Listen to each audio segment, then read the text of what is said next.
নমস্কার, নিউজ নাওয়ের পর্দা আপনাদের সকলকে স্বাগত। আমি সুমি রয়েছে আপনাদের সাথে। চলে যাব বিস্তারিত খবরে। উত্তর পূর্বে প্রচুর বৃষ্টি হয়েছে। এক্ষেত্রে রাজ্যে পশ্চিম ত্রিপুরা জেলায় হয়েছে সবচেয়ে বেশি বৃষ্টিপাত। সার্বিক পরিস্থিতিতে দল এবং প্রশাসন কাজ করছে একযোগে।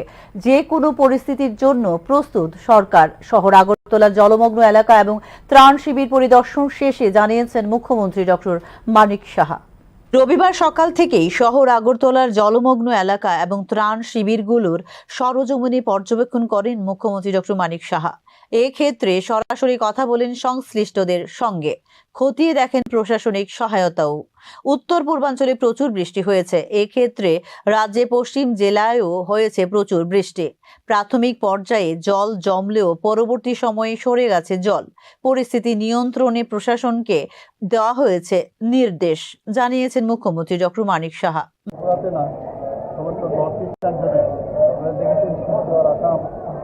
আসামে শিলচর, তারপর অন্যান্য নর্থ ইস্টের বহু জায়গায় অরুণাচলে প্রচুর বৃষ্টিপাত হচ্ছে। সেখানে তো আরও প্রচুর ওইখানে ক্ষয়ক্ষতি হয়েছে।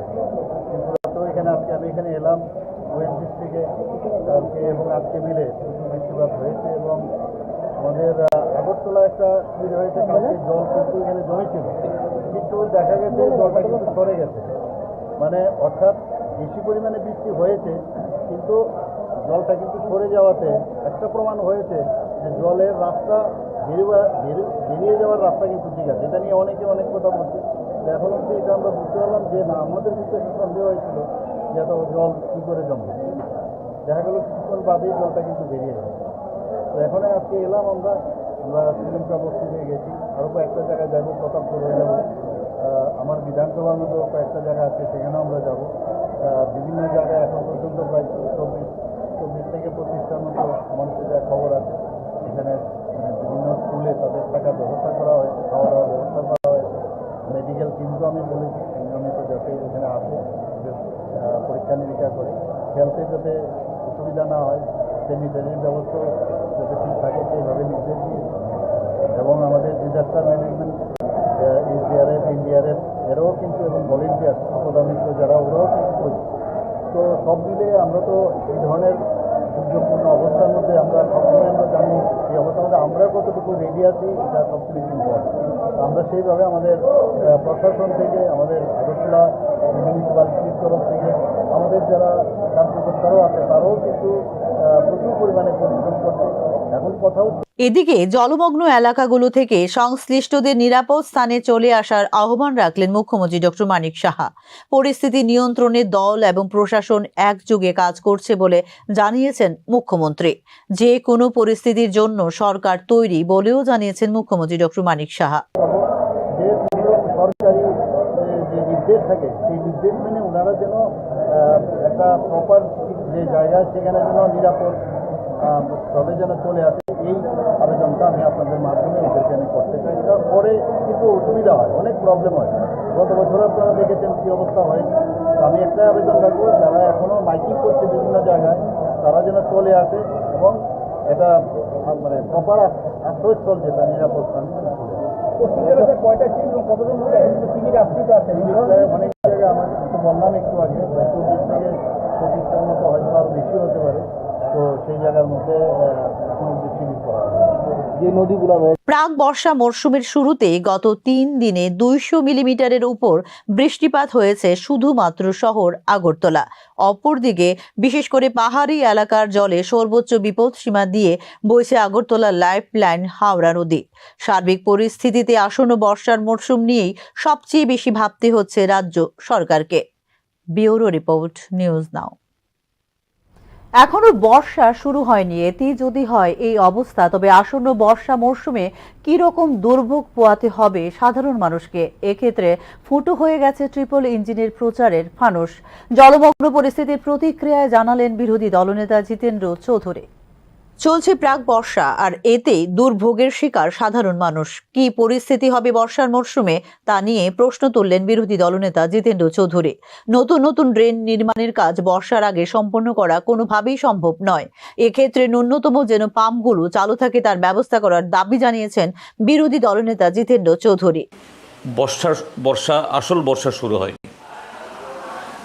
জুনের শেষে নামবে, এটা প্রাক বর্ষা। প্রাক বর্ষাতে যদি এই অবস্থা হয়, আসল বর্ষায় কী হবে?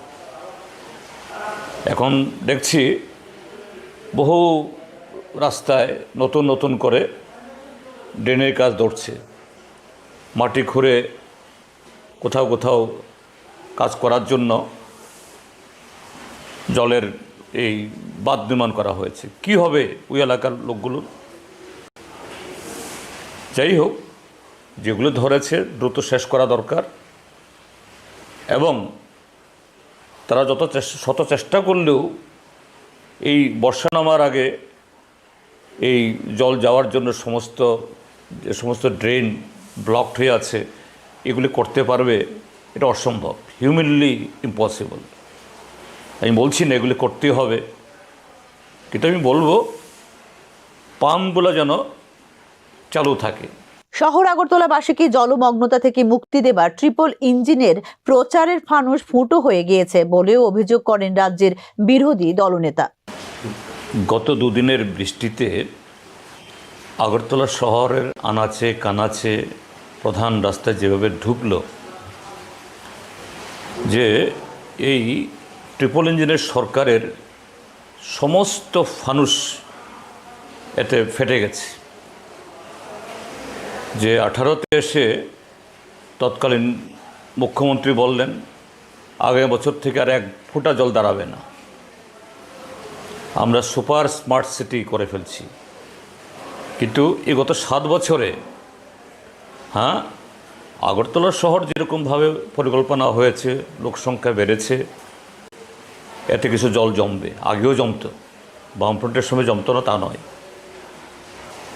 কিন্তু তখন তারা যেরকমভাবে দোষারোপ করতেন, এবং এই সরকার আসার পর যেরকমভাবে তাদের দাবি, তারা যেভাবে গলার স্বর চড়িয়ে সাফল্য অর্জনের কথা নানাভাবে ফ্ল্যাক্স, পোস্টার, ডিসপ্লে বোর্ড দিয়ে প্রচার করতে শুরু করলো, ঠিক তার উল্টো। আসন্ন বর্ষা মরশুম নিয়ে একদিকে যেমন উদ্বিগ্ন রাজ্য সরকার, অপরদিকে এক্ষেত্রে সরকারকে আক্রমণ করার জন্য সার্বিকভাবে প্রস্তুত বিরোধী রাজনৈতিক দলগুলি। বিশেষ করে স্মার্ট সিটি প্রকল্পে জলমগ্নতা থেকে শহরবাসীকে মুক্তি দেবার বিষয়টিতে সরকারকে সবচেয়ে বেশি আক্রমণ করছে বিরোধীরা। সার্বিক পরিস্থিতিতে জলমগ্ন আগরতলার বিষয়টি নিয়ন্ত্রণ করাই চলতি বর্ষা মরশুমে রাজ্য সরকারের সবচেয়ে বড় চ্যালেঞ্জ বলেই মনে করছেন সংশ্লিষ্ট তথ্যবিজ্ঞ মহল। Bureau report, news now. মুখ্যমন্ত্রীকে কাছে পেয়ে নালিশ করলেন এক মহিলা। রবিবার বনমালীপুরে বিভিন্ন ত্রাণ শিবির পরিদর্শনে যান মুখ্যমন্ত্রী ডক্টর মানিক সাহা। সে সময় তার সঙ্গে ছিলেন স্থানীয় বিধায়ক গোপাল চন্দ্র রায়ও। মুখ্যমন্ত্রীকে কাছে পেয়েই মূলত খাবার নিয়ে তার কাছে নালিশ করেন ত্রাণ শিবিরে আশ্রয় নেওয়া ওই মহিলা অভিযোগের নিষ্পত্তির জন্য সংশ্লিষ্ট আধিকারিকদের তৎক্ষণাৎ নির্দেশ দেন মুখ্যমন্ত্রী।